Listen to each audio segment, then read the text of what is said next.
Au centre de vaccination de Saint-Sébastien, dans les arènes d'Ilumbe, 80 soignants accompagnent les personnes jusqu'à l'injection. À ce jour, 54 363 citoyens l'ont reçu, une moyenne quotidienne de 2600 piqûres.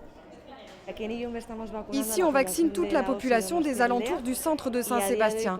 Et on peut affirmer que 7,62% des personnes du secteur sont vaccinées. Près de 8% de personnes vaccinées sur près de 200 000 habitants, c'est très peu, mais les doses manquent. Toutes les villes du Guipuscoa sont classées rouges. Exemple à Saraos, une station balnéaire de 23 000 habitants, où il y a un mois à peine, la situation était maîtrisée. Et puis est arrivé ce qu'on le redoutait, c'est le pont de Saint-Joseph, le 19 mars, qui est la fête des pères ici en Espagne. Et ensuite, 10 jours plus tard, c'était la semaine de Pâques. Alors c'était l'invasion ici à Saras. C'était une explosion où on a multiplié par 4 les incidences. Les restrictions ici sont périmétrales, c'est-à-dire qu'il est interdit de quitter sa ville, sauf obligation.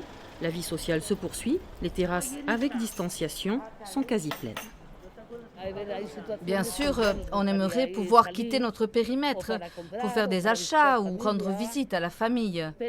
Mais bon, on assume. Quand on peut pas, on peut pas. À 20h, les cafés ferment et les patrons tiennent le choc grâce à une clientèle locale. C'est très important de travailler avec les gens d'ici, mais avec ces restrictions, on ne peut faire autant que d'habitude. Ces recettes sont divisées par 2, car Saraos, comme bourgade côtière, est le traditionnel repli du week-end des habitants de Saint-Sébastien, sans compter les touristes français. Alors tous espèrent des vaccins supplémentaires pour quitter le seuil critique.